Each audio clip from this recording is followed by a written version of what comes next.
Hello, and welcome to our first episode of JV Sports Corner, where we open the floor to you to debate anything you'd like about professional sports. I will give all the answers to you and possibly debate you as well. We're going to start right up here with our first caller, so let's get our first call in.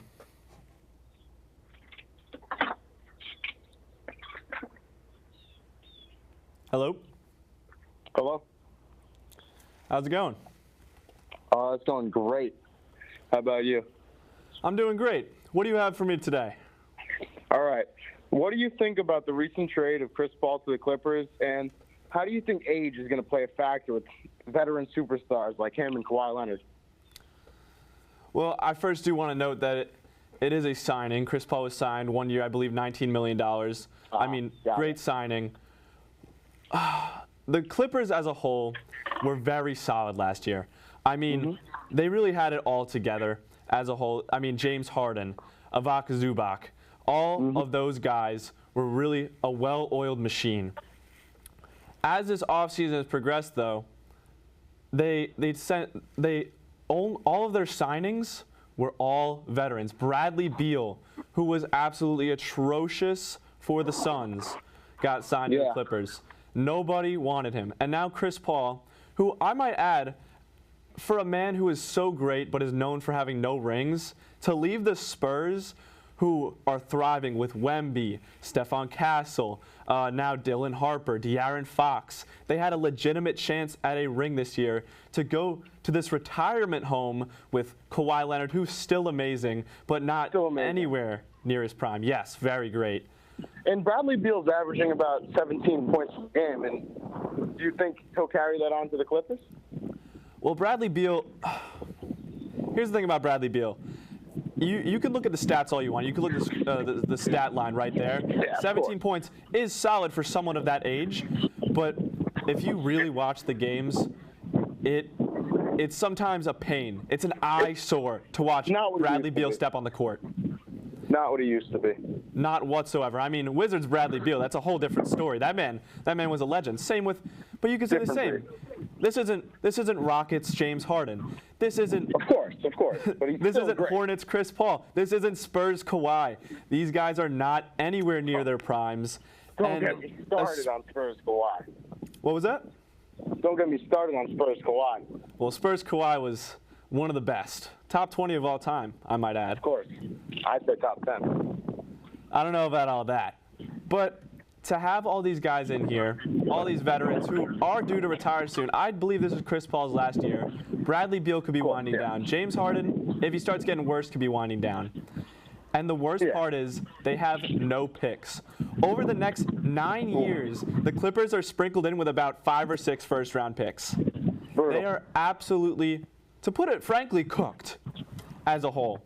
So and this year's a make or break for them. They got to have a great year or else that's it. Exactly. But however, I see you're pretty big on Kawhi, and I got to propose something to you. I am big on Kawhi. For the sake of Kawhi and the Clippers organization, I think they should get rid of him. Where would he go? Where do you think Kawhi would benefit? Hear me out.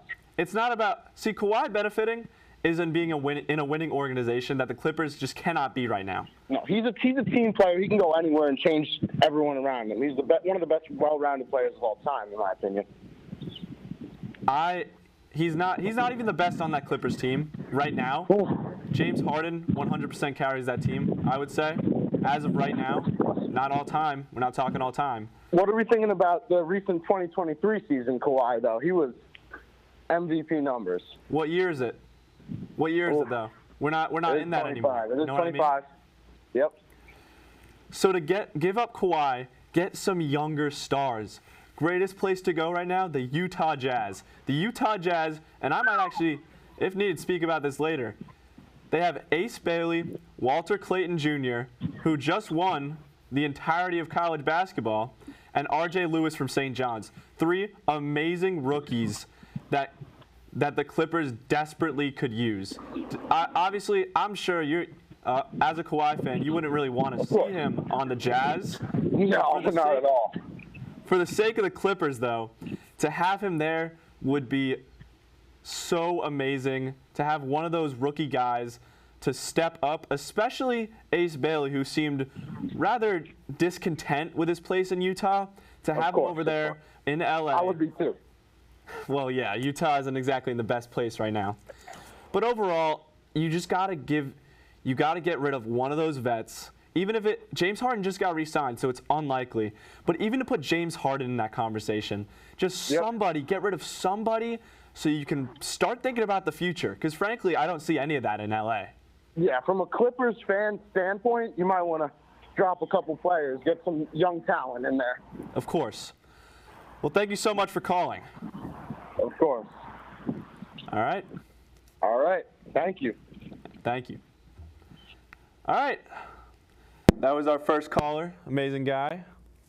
Let's see what our second caller has in store. Now, to add one thing about the conversation at hand from earlier, I do have to add that, I mean, Chris Paul as a whole was such a underutilized guy. Even on the Spurs, when they weren't as good, they just picked up Dylan Harper and mid-season De'Aaron Fox. But Chris Paul is such a glue guy. I mean, he is the glue guy. He led the Hornets. He honestly did more for the Suns than you could ever imagine. And he was so underutilized in San Antonio. So I think if the Clippers really want to use him right, especially when they're running a retirement home, I just don't have much hope as a whole. But really, let's see what our next caller has in store. Hello? Hello? Hi, how's it going? Well, What is your question for me? my question is, with the MLB and NBA draft just finishing, who are your top names to watch for the future? My top names to look out for. I mean, let's start with basketball. That was the one that happened a little while ago. I mean, I'm not really looking deep into it. I'm not gonna go into some minuscule third-round pick to find some guy. I'm gonna be honest with you. I'm gonna be with one of these first-round picks. I'm gonna start with VJ Edgecombe. I mean, the second he got drafted, his speech is in comparison to, I don't know if you watched the NFL draft, but Will Campbell. He was crying, talking about protecting his quarterback. VJ Edgecombe gets drafted by the 76ers and starts talking about how he never had heat. He had to scrounge for food. That is a man who wants to win. That is a man who needs to win. He knows he's been at his lowest already. He's doing this for his family, his legacy. That's a man who needs it. In a league of people who are so selfish for NIL deals, that's a man who wants it. And honestly, his summer league stats were a little bit lackluster for me. However, I still have much faith for him in the NBA when the season starts up. Another name, I mean, Hornets fans should be loving this one. Canupa was great. He actually Summer League MVP. Top 5 greatest moment in Hornets history. That's kind of pathetic. But another great name is Ryan Kalkbrenner. I mean, low competition in the Big East, but that man was averaging around 20-something, 30-something points. Ryan Kalkbrenner was the face of Creighton for that entirety of the season. Undisputed. Honestly, wouldn't it be that crazy to call him the face of the Big East? And to see him drafted so late is a little bit disappointing. Again, I understand the competition issue there, but I really think you should look out for Ryan Kalkbrenner as well as Canupa. A lot of people, especially Hornets fans, were not a big fan of that pick, but I have full confidence in the two of them to really get things done, along with Melo and others, especially Mark Williams. Finally, I want to note that the entire Jazz draft, I actually just said this when talking about the Clippers, they're so well-rounded. They had by far the best draft. Again, Ace Bailey. I don't know if he wants to be there. He hasn't really shown that yet. But overall, he's performed splendidly. Over on Walter Clayton Jr., Florida legend. I'm not a big Florida guy personally, but I mean, he has performed so well. And finally, R.J. Lewis from St. John's. To put it frankly, what a dog. R.J. Lewis did amazing things for St. John's. Walter Clayton Jr., amazing things for Florida. Ace Bailey and Dylan Harper at Rutgers was absolutely stunning. And to see all three of those guys in the Jazz organization, I think they don't have much going for them. but that's something to look forward to there. Over to baseball, though. Again, I'm not going to be going into these late picks. I'm not going to be talking about these guys that nobody knows the name of. I want to talk about the guys that we know and what we should expect. And the first name I want to talk about here is Cade Anderson out of LSU, drafted by the Mariners with, I believe, the 3rd overall pick. And let me say he deserves it. I was watching the finals out in Omaha, and that man was going inning after inning after inning. His longevity, his endurance on the field is absolutely amazing. That man, especially in this Mariners pitching staff and rotation in general with Brian Wu, Logan Gilbert, Luis Castillo, I think Cade Anderson will do so well in that environment. He will thrive. I think the Mariners as a whole gets an upgrade from this. I mean, obviously with the MLB minor leagues, there's that whole farm system that you have to come up. Not everyone's Paul Skeens.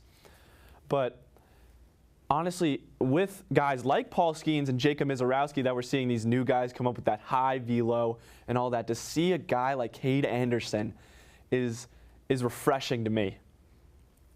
Another guy I want to talk about, we all know Jackson Holliday, and recently his brother Ethan Holliday was drafted to the Rockies.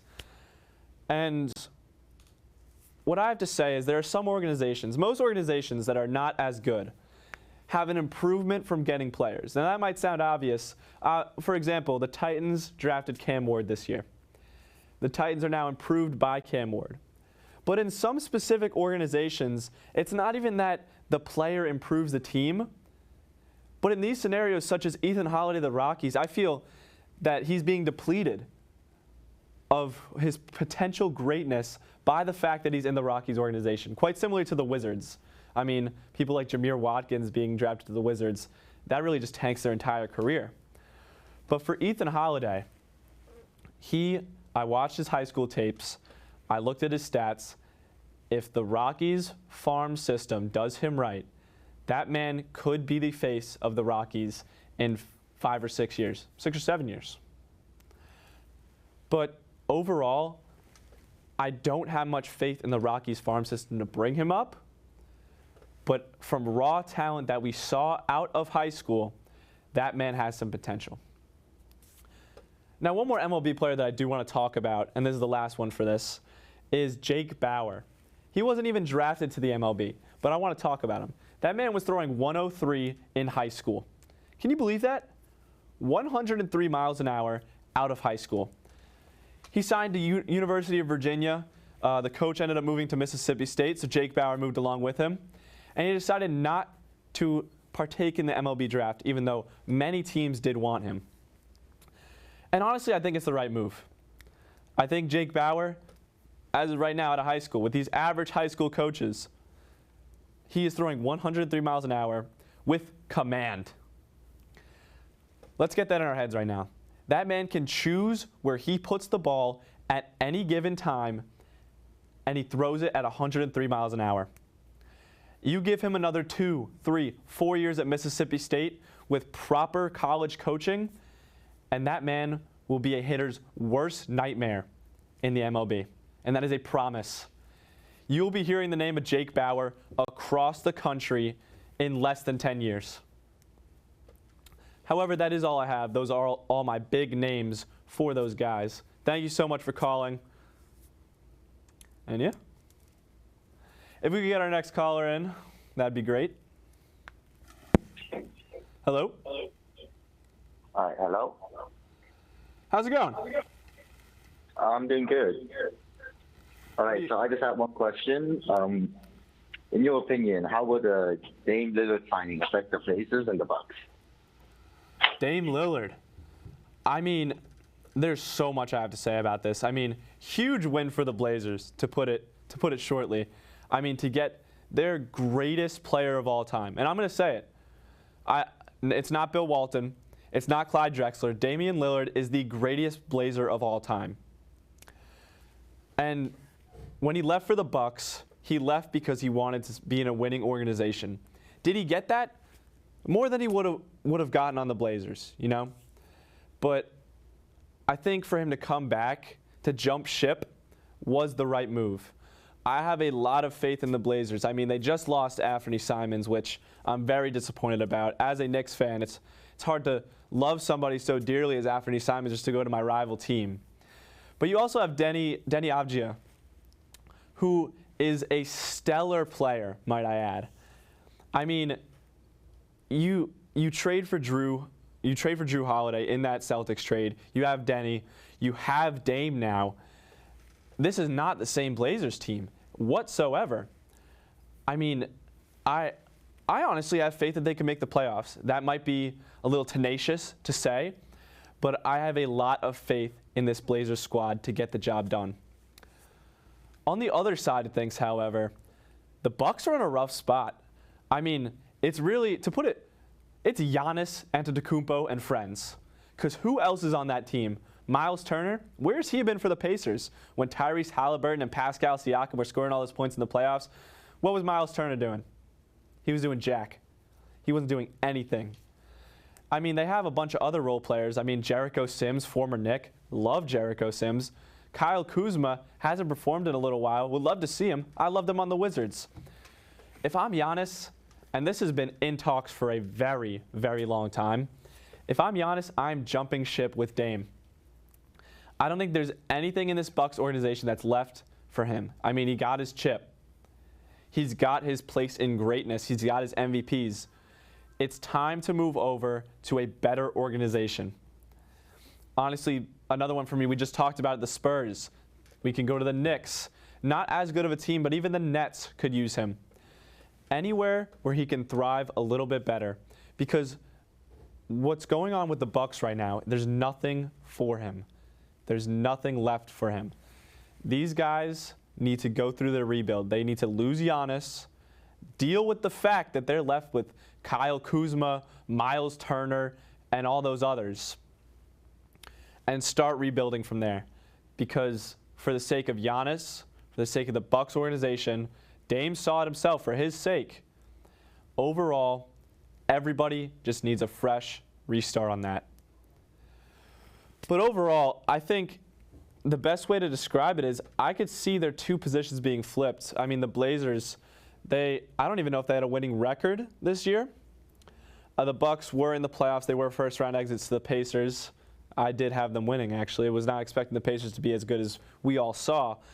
But overall, I think we're just going to see a lot different out of those two organizations. And that's all I have to say. Thank you so much for calling. Now, I believe that's all we have for you guys today. So we're going to wrap things up here. I'm Jon Valentini, and thank you guys for watching JV Sports Corner. As always, we're going to have our number posted up here, so if you'd like to make any calls on our next episodes, please reach out. And this is Jon Valentini signing off.